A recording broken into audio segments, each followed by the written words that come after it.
नमस्कार, good evening to all. आज के इस स्त्री रोग परिचर्चा के सत्र में आप सभी वैद्यों का बहुत बहुत स्वागत है। भगवान धन्वंतरी की प्रार्थना से इस सत्र का आरंभ हम करते हैं।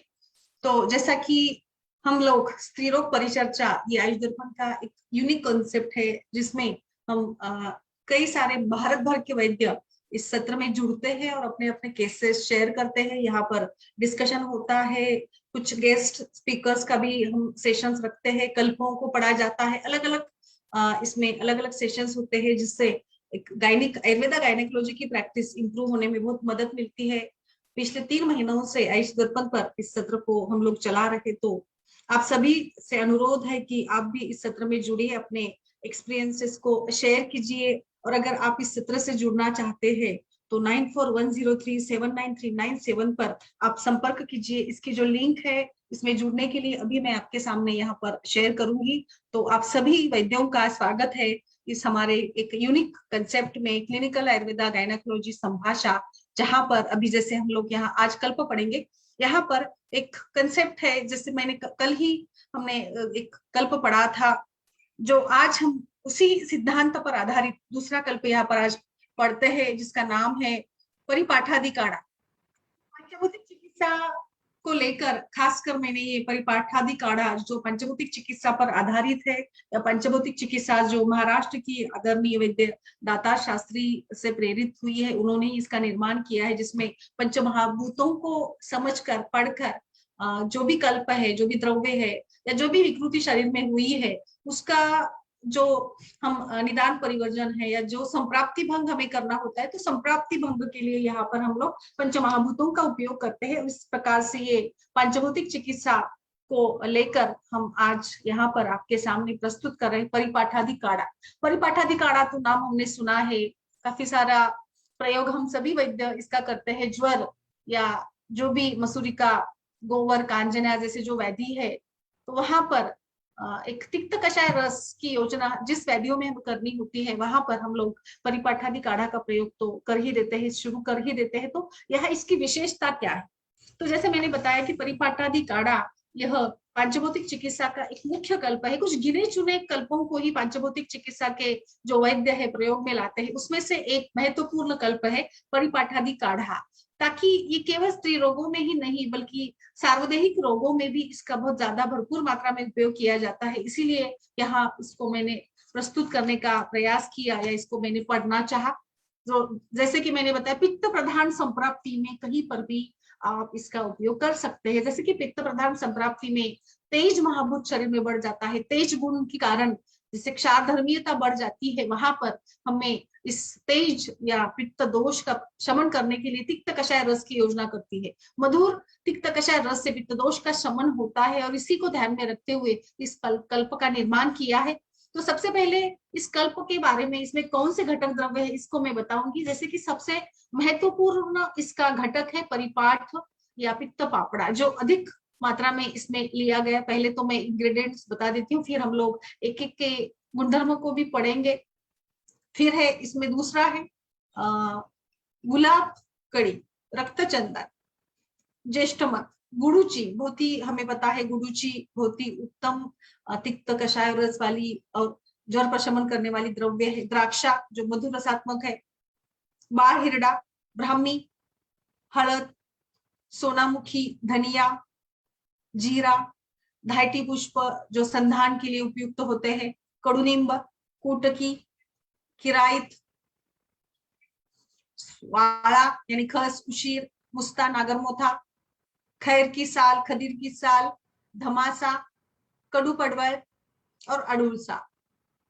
तो इस प्रकार से यह जो हमने इसका मुख्य जो कंटेंट है, जिसके नाम से इसको जाना जाता है, वो जो है परपटक पित्त पापड़ा इसका मुख्य घटक है, जो बहुत ही अच्छे से पित्त शमन का कार्य करता है। तो इसके गुणधर्म क्या है इसको भी यहाँ पर मैं आपके सामने बताऊंगी। और जो जैसे कि परपटक के उपयोग देखेंगे तो कई सारे उष्णता जन्य या पित्त जनित संप्राप्ति में, फिर वो मलेरिया हो, कोई भी किसी भी प्रकार का बुखार हो, तो इसमें ये परपट कटुतिक्त शीत लघु कफ पित्त शमन का कार्य करता है, और इसीलिए थोड़ा सा ये वातकारक होता है। इसीलिए संग्राही, रुचिकारक वर्ण कार्य करने वाला, अग्नि को दीप्त करने वाला, तृष्णा का शमन करने वाला। जैसे ज्वर के पश्चात बहुत ज्यादा रुग्णों को प्यास लगती है, तो यहाँ पर जल महाभूत के साथ साथ उष्णता का शमन करने के लिए भी हम परिपाठादि काढ़ा या फिर पर्पट का प्रयोग कर सकते हैं, जो कि रक्त पित्त, भ्रम, तृष्णा, ज्वर, दाह, अरुचि, इन सभी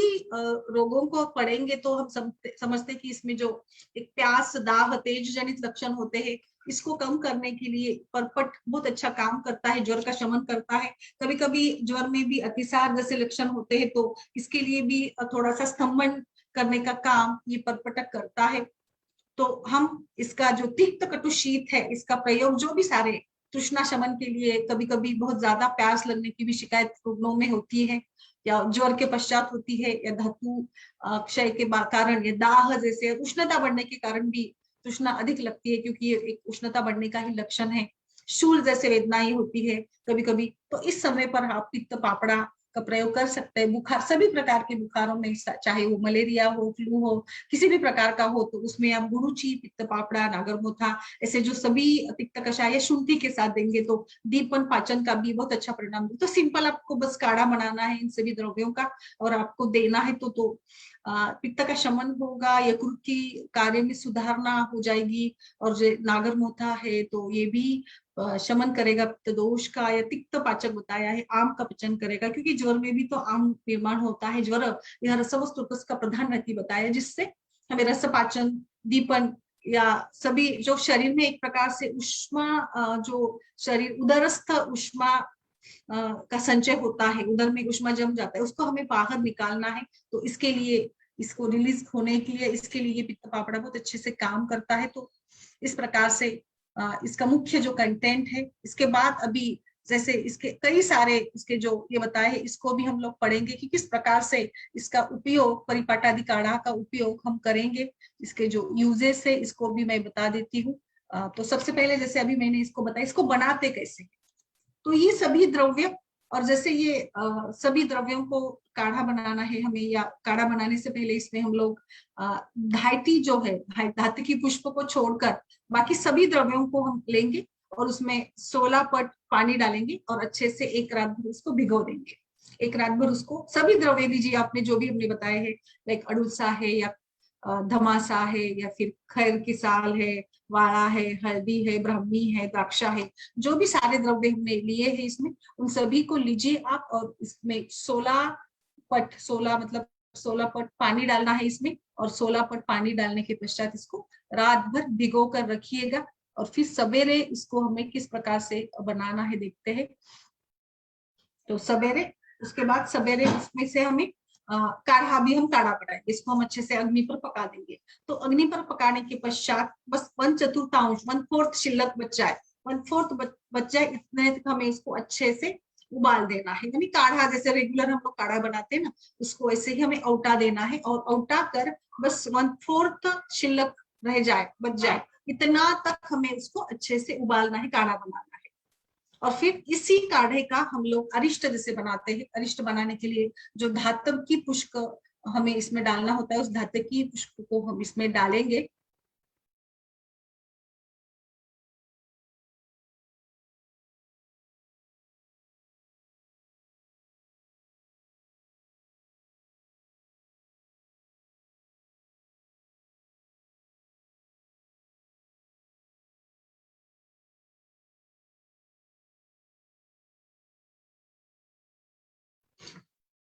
तो इस प्रकार से इसको जैसे अरिष्ट हम लोग बनाते हैं, इसी प्रकार से इस काढ़े का अरिष्ट बनाएंगे, और फिर 6 महीने के बाद इसका प्रयोग हम लोग करेंगे। तो जैसे अरिष्ट बनाने के लिए फिर इसमें हम लोग धातु के पुष्प डाल देंगे, और इसको अच्छे से एक बड़े जार में, बर्तन में हम अच्छे से उसका मुख बांधकर इसको रख देंगे, और 6 महीने के बाद इसको खोल कर हम इसका उपयोग कर सकते हैं।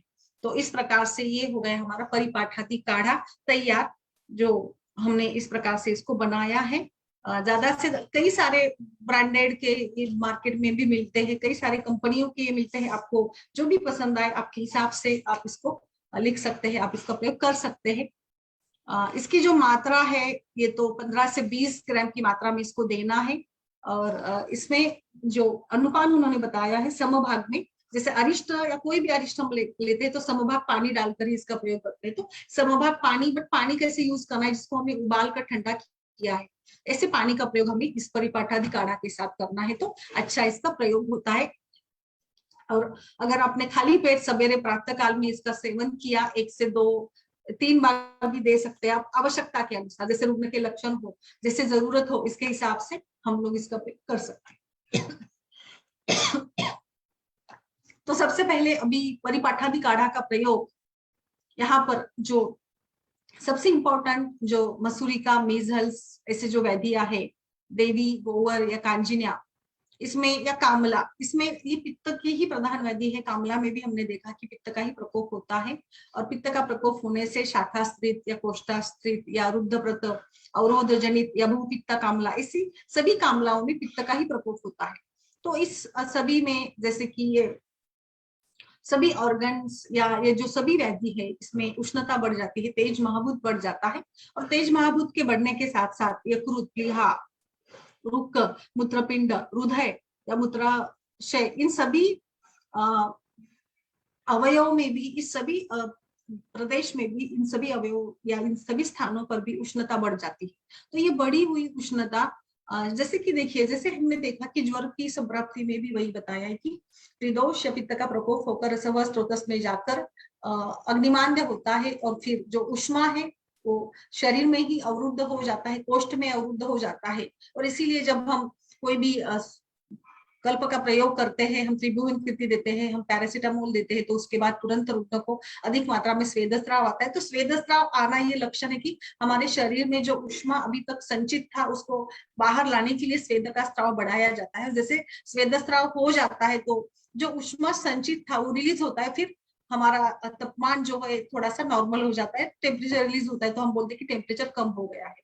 तो इस प्रकार से यहाँ पर भी जब शरीर में उष्मा बढ़ता है, जब पित्त का प्रकोप होता है, तो पित्त के प्रधान स्थान से नाभि रामाशय, स्वेदो लसिका रुधिरम रसः द्रुकस्पर्शनम च पित्त से नाभि स्थ विशेषता। तो नाभि या पित्त का विशेष स्थान बताए, तो नाभि आसमंत में जो भी सारे अवयव, जैसे यकृत जो महत्वपूर्ण एक मेटाबॉलिक ऑर्गन है, प्लीहा है, मूत्रपिंड है या हृदय है, मूत्राशय है, इन सभी में, जैसे मूत्राशय का कार्य भी मूत्र या क्लेद का वहन करना है, फिर यकृत, प्लीहा भी तो सभी मेटाबॉलिक एक्टिविटीज में भाग लेते हैं। तो इस प्रकार से ये हमारे शरीर की उष्मा बढ़ जाती है। तो एक प्रकार से जो शरीर का जो जल महाभूत अंश है, आप महाभूत जो है वो कम हो जाता है, या आप भी, या स्थिरता भी, यानी पृथ्वी और जल महाभूत की कमी हो जाती है। तो अभी हमें यहाँ पर पांचभौतिक दृष्टिकोण से विचार करेंगे तो हमें करना क्या है, तेज महाभूत बढ़ा है तो इसके ऊपर काम करने वाला पृथ्वी और जल महाभूत हमें बढ़ाना है, और इसका परिणाम, तेज महाभूत अगर बढ़ जाता है तो इसका परिणाम हमारे शरीर के मसल्स पर, स्नायु पर, सभी धातुओं पर भी हमारा इसका परिणाम हमें देखने को मिलता है। और जैसे मूत्राशय पर भी होता है, फिर ढीलापन आ जाता है, इसमें कुछ उष्णता का परिणाम हो जाता है, और जलभाग की कमी हो जाती है। तो इस प्रकार से फिर रक्त का भी गुणधर्म बदल जाता है, रक्त में भी उष्णता बढ़ जाती है, क्योंकि पित्त और रक्त का आश्रय संबंध होता है। तो इस प्रकार से धीरे धीरे जब पित्त का प्रकोप होगा तो पित्त से आश्रयभूत जो भी धातु है, इसके मल है, इसके संबंधित अवयव है, इनके ऊपर इसका परिणाम हमें दिखेगा, इसके कार्य में भी बाधा आने लगेगी, और फिर उनका भी जो कार्य है इसको भी सुधारने के लिए हमें प्रयत्न करना पड़ेगा। इसी के साथ साथ शरीर में वात दोष की भी विकृति होती है, वायु का भी गुण बढ़ जाएगा, और एक प्रकार से जो निस्तेज, तेज या कालापन बढ़ जाएगा, क्योंकि यकृत भी इस सभी उष्णता की, इससे बिल्कुल यकृत की भी कार्य बिगड़ जाती है, पाचक रसों का स्राव अच्छे से नहीं होता है, फिर अग्निमांद्य होता है, फिर ये श्रृंखला आगे आगे बढ़ती जाती है, फिर आम का निर्माण होना, फिर आम के लक्षण शरीर में दिखते हैं, फिर स्त्रोतरोध होता है, और फिर अलग अलग। तो इसको हमें तब भी तुरंत ही, जैसे ही हमें कुछ लक्षण दिखते हैं तो तुरंत ही हमें इसका उपाय करना होगा। और इसीलिए फिर आगे चलकर जैसे आम बनेगा तो मलबद्धता आएगी, और ये आम जाकर अलग अलग अरुचि, अग्निमांद्य जैसे सभी रिलेटेड लक्षण वहां पर हमें शरीर में दिखाई देते हैं। तो ऐसी सभी कंडीशंस में, जैसे ज्वर की संप्राप्ति में या ज्वर के मुख्य लक्षण जो होते हैं, अरुचि है, अग्निमांद्य है, अंगों में दाह है, या अंगमर्द जैसे लक्षण होता है, फिर शूरशूल है, वो मन है, जो अलग अलग व्यक्ति परत्व लक्षणों में बदलाव तो आता है। बट मसूरिका है, गोवर है, कांचन है, जहां पर भी ज्वर होता है वहां पर अरुचि, अग्निमांद, आम का बनना, ऐसी सभी संप्राप्तियों में जो उष्णता गुणधर्म बड़ा है, उस उष्णता को कम करने के लिए तिक्त कषाय रस का प्रयोग करना है तो परिपाठादि काढ़े का प्रयोग हम कर सकते हैं, बहुत ही अच्छा काम करेगा। तो परिपाठादि काढ़े के कंटेंट्स जैसे हमने देखे, इसमें जो पित्त पापड़ा है, इसमें अड़ुलसा है, इसमें गुरुची है, इसमें धनिया है, इसमें जीरा है। देखिए भी एक एक का काम करेंगे, देखेंगे हम लोग। तो जैसे कि जीरा यह दाह शमन का भी काम करेगा, धनिया यह आम का पाचन करेगा, इसमें हरिद्रा है जो कि तिक्त कषाय रस की है, जो स्तमन का काम करेगी, जो पाचन में भी मदद करेगी। इसमें हिरडा भी है, तो हिरडा जैसे कि दोषों का शमन करने में श्रेष्ठ बताया है। इसमें द्राक्षा है जो मधुर रस वाला है, तो द्राक्षा भी मधुर रस से पित्त का शमन करेगी। किराइत है, पित्त का शमन करेगा। कुटकी ग्राही कार्य करेगा। कडुनिंब है जो कि तिक्त रसात्मक होकर यह यकृत की क्रिया में सुधार लाने के लिए, यकृत को उत्तेजना देने के लिए ये काम करेगा। इसमें खदीर भी है जो भी कषाय पित्त रस का है, जो भी उत्तेजना के लिए या पित्त का शमन करने के लिए श्रेष्ठ बताया है। इसमें धमासा है जो पित्त का शमन करेगा। तो ऐसे कई, चंदन भी है जो कि स्वेद या एक प्रकार से जो क्लेद बढ़ता है, इस क्लेद जनित संप्राप्ति, क्योंकि ज्वर में भी तो स्वेद स्राव होता है या उष्मा या क्लेद अधिक बनता है, क्योंकि रस धातु के मल रूप में ही रस के मलिन रूप में ही जो क्लेद निकलता है, क्योंकि सभी धातुओं के मल भाग में अलग अलग, जैसे कफ पित्त मल खेशु, कफ का मल भाग, पित्त का मल भाग अलग अलग है। कफ पित्त मल खेशु प्रस्वेदो नखर उमचहा, तो मल तो अलग अलग बताए, बट सभी धातुओं के निर्माण में जो सूक्ष्म मल बनता है वो क्लेद ही होता है, और इसी क्लेद का वहन हम स्वेद मूत्र के द्वारा शरीर के बाहर करते हैं। तो इस प्रकार से ये सभी संप्राप्तियों में हम लोग इस परिपाठादि काढ़े का, या ज्वर कहीं पर भी ज्वर जनित संप्राप्ति हो, आप सुतिका में भी ज्वर हो, सुतिका में भी दाह जनित लक्षण हो, या तेज महाभूत, या कभी कभी हाथ पैरों की जलन भी होती है, तो इसमें भी आप परिपाठादि काढ़ा का प्रयोग बहुत अच्छे तरीके से कर सकते हो। तो इसका मुख्य, अगर रोगाधिकार का की बात हम करेंगे तो मुख्यतः ज्वर जनित संप्राप्ति या पित्त जनित, टू पैसिफाई द पित्त दोषा, कि पित्त दोष का शमन करने के लिए किसी भी प्रकार की संप्राप्ति हो, वहां पर हम लोग इस परिपाठादि काढ़े का प्रयोग बहुत अच्छी तरीके से कर सकते हैं, खासकर उन्होंने बताया है। और एक बात, जैसे हम लोग अभी यहाँ पर बात करें त्वचा की या फिर यकृत की बात करेंगे, तो यहाँ पर यह सभी प्रकार के, जैसे चिकन पॉक्स मैंने बताया, मीजल्स मैंने बताया, तो उसमें पित्त प्रकोप होकर त्वचा के ऊपर फफोले निकल आते हैं, कुछ पिटिकाएं निकल आती है, जिसमें फिर खुजली होती है, दाह होता है, कुछ सिक्रेशंस भी होते हैं कई कई बार। तो ऐसी स्थिति में इसका बहुत अच्छा फायदा होता है, बहुत ही लाजवाब तरीके से परिपाठादि काढ़ा गोवर कांजन्या जैसे सभी कंडीशंस में काम करेगा, क्योंकि इसकी संप्राप्ति में भी तो पित्त दोष ही होता है, तो इसीलिए इसका बहुत अच्छे से उपयोग होगा। इन सभी कंडीशंस में आप परिपाठादि का उपयोग कर सकते हैं। गोबर कांजन्या या ज्वर जनित संप्राप्ति में बहुत अच्छा बताया है। इसके साथ साथ और एक विकार में बताना चाहूंगी कि परिपाठादि काढ़ा का खास उपयोग जो है, खासकर यह फॉर्मूला त्वचा विकारों में भी बहुत अच्छे से काम करेगा, क्योंकि त्वचा विकार, जैसे मैंने कल के सत्र में भी मैंने बताया कि पित्त प्रकृति के व्यक्तियों में त्वचा के विकार अधिक पाए जाते हैं, क्योंकि पित्त के व्यक्ति में शरीर में उष्ण तीक्ष्णता ऑलरेडी होती है, और उनका फिर खान पान हो या थोड़ा भी सन एक्सपोजर होता है तो कुछ सन से भी एलर्जी होती है, उनके शरीर में स्वेद का स्राव अधिक मात्रा में होता है। तो पित्त प्रकृति में त्वचा विकार, उनको ऑलरेडी थोड़े मस्सा, तिल या पिटिका, पिंपल्स का प्रमाण अधिक होता है उष्ण गुण से, क्योंकि उष्ण गुण से ही तो पिंपल्स या तारुण्य पिटिका की संप्राप्ति देखेंगे, तो वहां पे उष्णता बढ़ना है, या फिर एज के हिसाब से भी, जैसे प्यूबर्टी में भी नॉर्मल होता है पिंपल्स का आना, कुछ हार्मोनल डिस्टर्बेंसेस से भी पिंपल्स आ जाते हैं। तो तारुण्य पिटिका के लिए आपको कुछ जैसे हम आरोग्यवर्धिनी वगैरह देते हैं, या कुछ गुगुल कर्प का प्रयोग करते हैं, दशांग लेप लगाते हैं, बाहर से हम लोग देते हैं, बट अंदर से जो भी हमारे एक जो अवयवों की कार्य में सुधार लाने के लिए हमें देना है कुछ, तो परिपाठादि काढ़ा is the best option for all type of skin diseases. आप फिर वो दाह हो, आप फिर मसूरिका हो, आप फिर तारुण्य पिटिका हो, किसी भी प्रकार का व्रण हो, ब्लिस्टर्स हो, जिसमें जलन होती है, तो ये जलन की शिकायत को कम करने के लिए आप इसका बहुत अच्छे से इसका प्रयोग कर सकते हैं। क्योंकि देखिए यहाँ पे तारुण्य पिटिका हो या कोई भी दाह जनित संप्राप्ति होती है तो आप महाभूत भी कम हो जाता है। तो परिपाठादि काढ़ा यानी केवल पानी नहीं है, तो इसमें ये काढ़ा है जैसे काढ़ा हम लोग यूज में करते हैं, तो काढ़ा थोड़ा सा पतला होता है तो हमें लगता है कि केवल पानी या जल महाभूत की मात्रा अधिक है, बट ऐसा नहीं है। इसमें बाकी के सभी भी द्रव्य, जैसे तिक्त मधुर रस वाले द्राक्षा, गुरुचि आदि सभी द्रव्य है, तो हमारे शरीर का भी पोषण होगा। जहाँ पे भी सूज है, शोथ जनित संप्राप्ति है, इसको भी कम करने के लिए परिपाठादि काढ़ा बहुत अच्छे से काम करेगा। इसीलिए हम सभी प्रकार के इन त्वचा विकारों में भी इसका बहुत अच्छे से उपयोग कर सकते हैं, या इसको हमें देना चाहिए, क्योंकि ये यकृत पे काम करने वाला बहुत ही बेस्ट ड्रग बताया है। क्योंकि पंचभौतिक चिकित्सा में बेसिकली जो मुख्य मेटाबॉलिक ऑर्गन्स है, इसके ऊपर काम किया जाता है।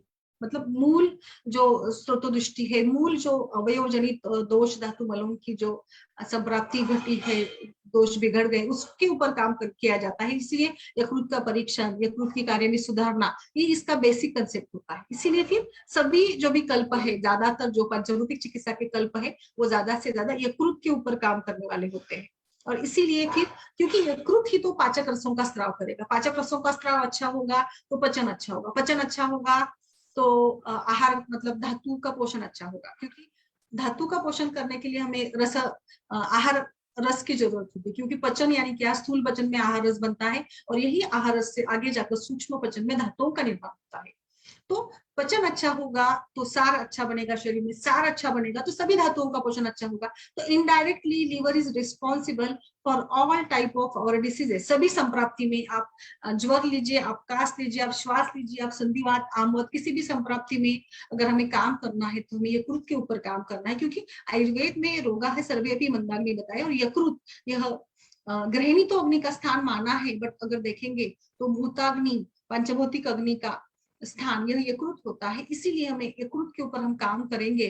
तो क्योंकि यकृत इज द लार्जेस्ट ऑर्गन, कई सारे विटामिन का स्टोर है, मिनरल्स का है, टॉक्सिन्स को रिलीज करता है, कई ग्लूकोज का मेटाबॉलिज्म वही होता है, सभी प्रकार के मेटाबॉलिक एक्टिविटीज उसी में होते हैं। इसीलिए यकृत की क्रिया में सुधार लाएंगे तो पाचक रसों का या सभी जो एंजाइम्स है उनका लिबरेशन, उनका सिक्रेशन अच्छे से होगा, और फिर ये जाकर हमारे शरीर में अच्छे से काम कर पाएंगे, तो धातुओं का निर्माण अच्छा होगा। धातु अच्छे बनेंगे तो उपधातु अच्छे बनेंगे, उपधातु अच्छे बनेंगे। जैसे कि हमने देखा रसातस्तन्यम तथा रक्त सूजक अंडवासी मांसाद वसा शटत त्वचा, तो त्वचा ये भी तो उपधातु है। यानी त्वचा का पोषण होने के लिए हमें धातु का अच्छा होना जरूर। त्वचा के ऊपर केवल हमने क्रीम मलम लगा दिया तो त्वचा अच्छी होगी, ऐसा नहीं होगा। तो हमें शरीर के अभ्यंतर मार्ग पर भी काम करना है। इसीलिए त्वचा विकार में केवल बाह्य ट्रीटमेंट पर हम बहुत ज्यादा डिपेंडेंट होते हैं, जैसे एलोपैथी में भी या कई सारे ऐसे, बट आयुर्वेद एक ऐसा शास्त्र है जो मूल इस पे जाकर काम करता है। तो इसीलिए आयुर्वेद के सभी त्वचा विकारों में हमें भ्राजक पित्त की क्रिया सुधारनी बिल्कुल बराबर मान्य है, बट भ्राजक पित्त को पोषकांश देने के लिए हमें पाचक पित्त की क्रिया अच्छी होगी, क्योंकि पाचक पित्त ये पित्त प्रधान है। सभी पित्तों का पोषण पाचक पित्त से होगा। पाचक पित्त का स्रवण कहाँ पे होता है, गृहिणी में होता है। तो गृहिणी या फिर यकृत की क्रिया में सुधार लाएंगे तो पाचक पित्त अच्छा उदीरित होगा, पाचक पित्त अच्छा उदीरित होगा तो पचन क्रिया अच्छी होगी। क्योंकि पाचक पित्त हो या समान वायु हो, ये सभी मिलकर ही तो काम करते हैं। और इसी प्रकार से अग्निरेव शरीर है, अग्नि शरीर में है, पित्त के अंतर्गत होकर काम करता है। तो रोगा सर्वेपि मंदाग्नि शांतो अग्नि नियति चिरा, तो अग्नि यह कंसेप्ट बेस है। तो इस अग्नि बेसिक कंसेप्ट को अगर हम समझ लेंगे तो हमारी असल में बोल सकते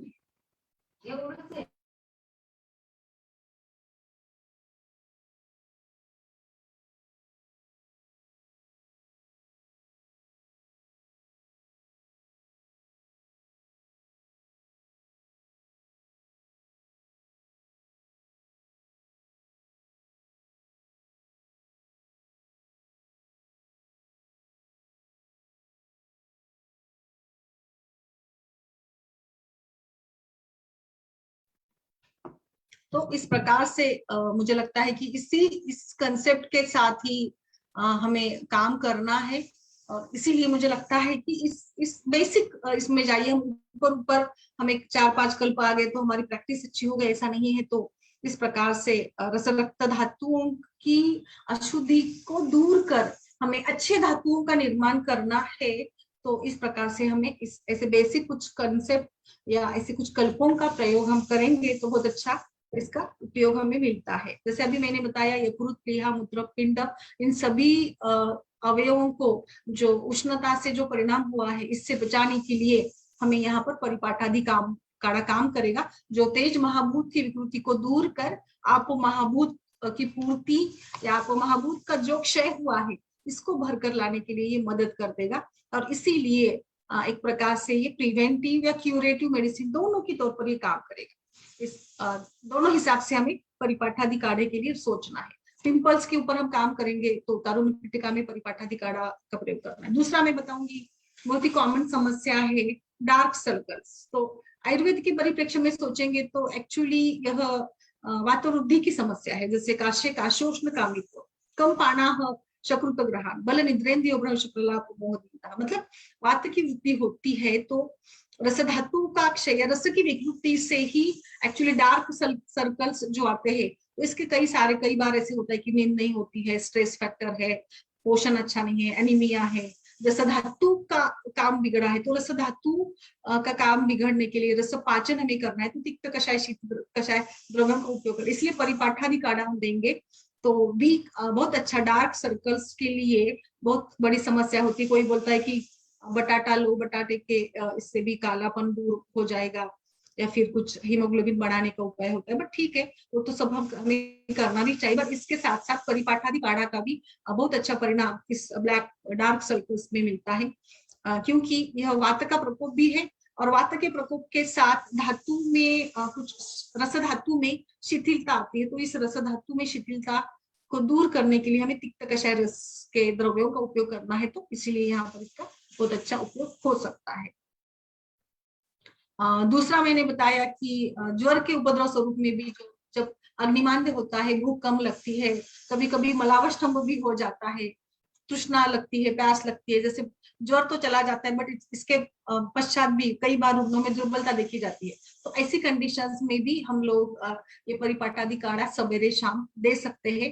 तो बहुत अच्छा इसका परिणाम मिला है। जैसे हमने कल भी बताया था कि हळदवणेकर शास्त्री जो है इसका बहुत अच्छे से उन्होंने कुछ एग्जाम्पल्स भी दिए हैं। तो उष्णता, दाह, शमक, अभी और उष्णता दाह वाले अनेक सारे रहते हैं, जैसे रक्त पित्त है, अम्ल पित्त में भी आप इसका बहुत अच्छे से उपयोग, अम्ल पित्त बहुत ही कॉमन समस्या है तो आप इसका प्रयोग कर सकते हैं। बस थोड़ा सा इसके तो बहुत ज्यादा साइड इफेक्ट्स कुछ इसके नहीं है परिपाठादि काढ़ा का। बट कभी कभी ऐसे हो सकता है कि इसके सेवन से कभी कभी अगर रुग्ण को कुछ द्रवमल प्रवृत्ति हो सकती है, तो कभी कभी दाह भी होता है गुद्द प्रदेश में। तो थोड़ा सा इसका प्रमाण हम कर देंगे। कुछ कुछ रुग्णों में सर्दी या प्रतिशाय जैसे विकार भी देखे गए हैं। तो इसको जब हमें ऐसे लगे तो इसका हम डोज कम करते हैं। वैसे तो बहुत ज्यादा बड़े साइड इफेक्ट्स इसके नहीं है, बट अगर कभी आपको लगे तो हम इसका प्रयोग थोड़ा सा कम कर देंगे। मतलब अगर हमें लगा कि इससे अगर ये नुकसान हो रहा है तो इसका प्रयोग हम कम कर देंगे। तो इस प्रकार से उष्णता जनित संप्राप्ति दाह व्याधि में भी आप दे सकते हैं। जैसे समर सीजन शुरू होता है, ग्रीष्म ऋतु शुरू होता है, तो पित्त प्रकृतियों के व्यक्ति या सामान्य व्यक्ति में भी हमारे पास जो रुग्ण आते हैं इसमें हाथ पैर की जलन को लेकर भी काफी सारे रुग्ण आते हैं। तो ऐसे रुग्णों में भी आप परिपाठादि काढ़ा का बहुत अच्छे से इसका प्रयोग आप कर सकती हो। अगर स्त्री रोगों की बात करेंगे तो स्त्री रोगों में भी जो भी जहां पर भी पित्त जनित दाह जनित संप्राप्ति है, उष्णमेह है या कुछ इन्फेक्शियस है, तो या जहां पर भी लाइक पित्त योनि व्यापद में भी आप इंटरनली देने के लिए इसका उपयोग कर सकते हैं। या फिर योनि कंडू है, योनि में पिच्चिलता है, योनि में पूय जनित संप्राप्ति है, तो भी आप बाकी तो योनि धावन या बाकी के सभी जो कल्प है आरोग्यवर्धिनी वगैरह का भी प्रयोग कर सकते हैं। बट इसी के साथ साथ आप इंटरनली कुछ आपको देना है तो आप परिपाठादि काढ़ा का भी प्रयोग कर सकते हैं, क्योंकि इसमें जो भी सारे द्रव्य है they are really safe for any type of diseases, any type of स्त्री रोग आल्सो।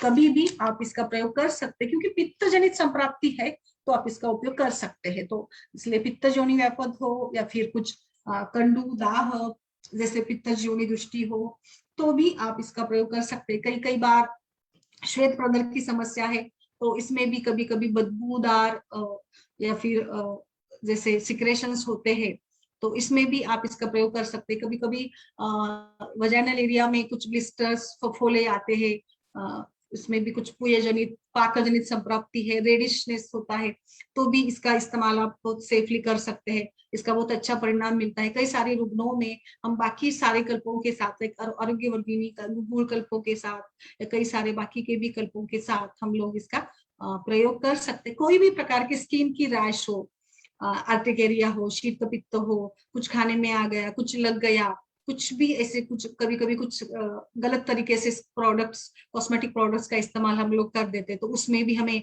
रिएक्शंस आ जाते हैं, स्किन के ऊपर चकते, खुजली आना।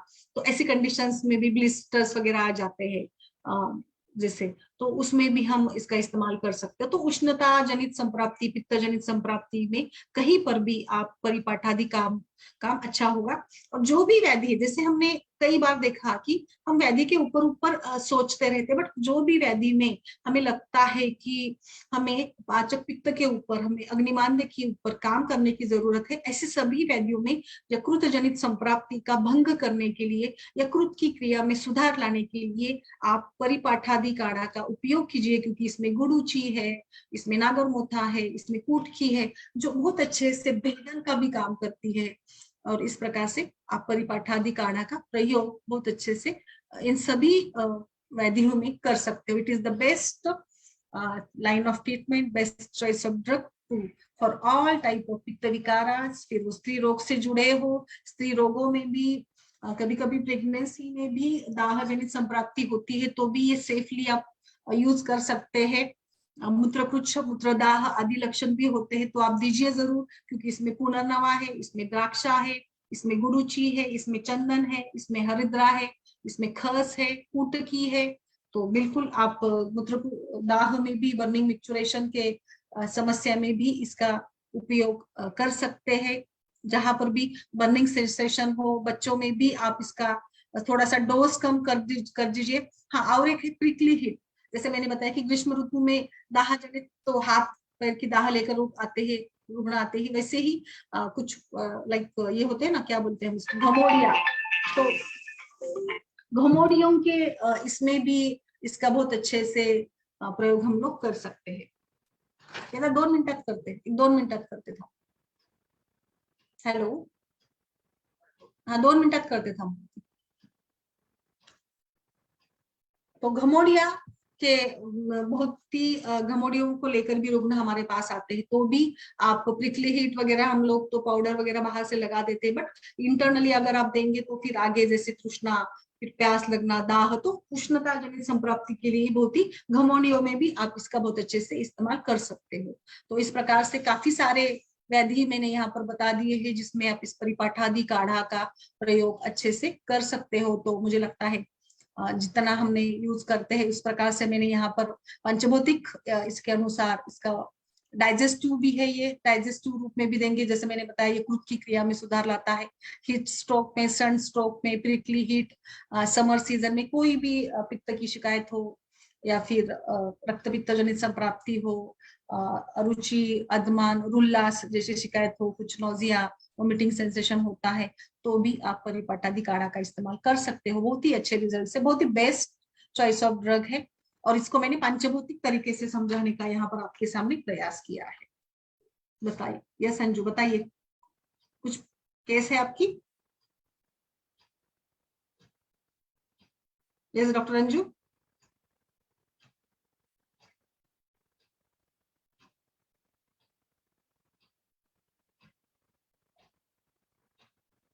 यस अंजू जी, कुछ केस है क्या, बताइए डॉक्टर अंजू।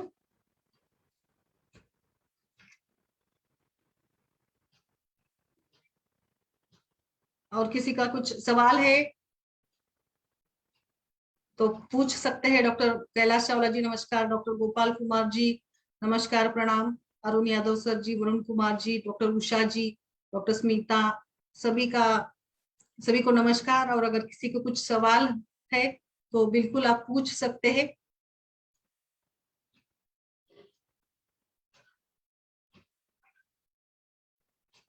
यस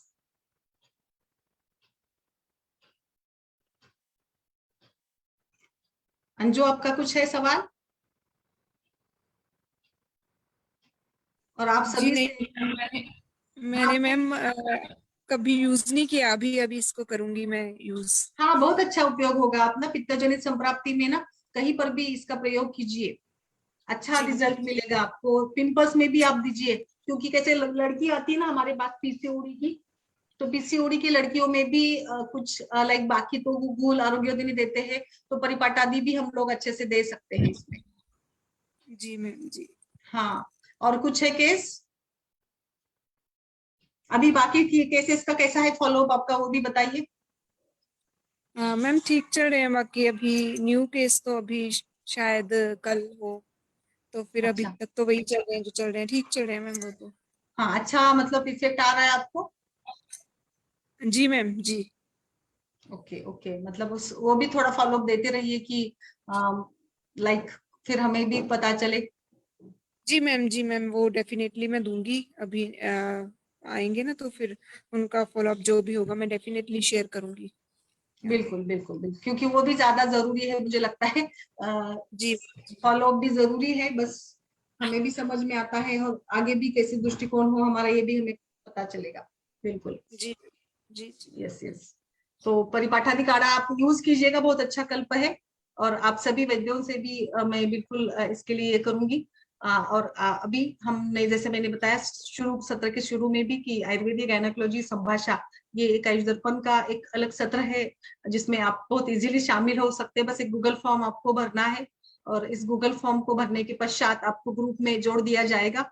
और फिर हम ऐसे ही जैसे अभी हम लोग चर्चा कर रहे हैं, और काफी सारे वैद्य इसमें अपना अनुभव शेयर करते हैं, तो आपको भी मौका मिलेगा। क्योंकि बहुत बार ऐसे होता है कि हम कुछ बोलना चाहते हैं बट हमें मौका नहीं मिलता, और कोई प्लेटफॉर्म ऐसा नहीं है कि जो सबको बोलने का चांस देता है। तो आयुष दर्पण ही एक ऐसा प्लेटफॉर्म है जहां पर सभी वैद्यों को मौका मिलता है अपने आयुष, अपने अनुभव शेयर करने का, कुछ पूछने का। क्योंकि कई सारे सवाल हमारे मन में होते हैं, हम तो प्रैक्टिस करते ही रहते हैं, बट कुछ और अलग से इसमें इम्प्रूवमेंट कैसे लाना, तो इसको लेकर ही हमने खास इस सत्र का आयोजन किया है। तो हम बिल्कुल, आप सभी का स्वागत रहेगा इस सत्र में जुड़ने के लिए। डॉक्टर हमीद सर जी, डॉक्टर, आपका भी ये स्वागत है। आप भी गूगल फॉर्म भर दीजिए और जरूर जुड़िए हमारे इस सत्र में। सभी जो भी डॉक्टर गजगे जी, जो भी सारे दर्शक देख रहे हैं, इनसे भी मेरा यही अनुरोध है। तो मुझे लगता है आज के लिए यहाँ पर हम लोग रुकते हैं। तो नमस्कार सभी को और आभार सभी का। ठीक है अंजू?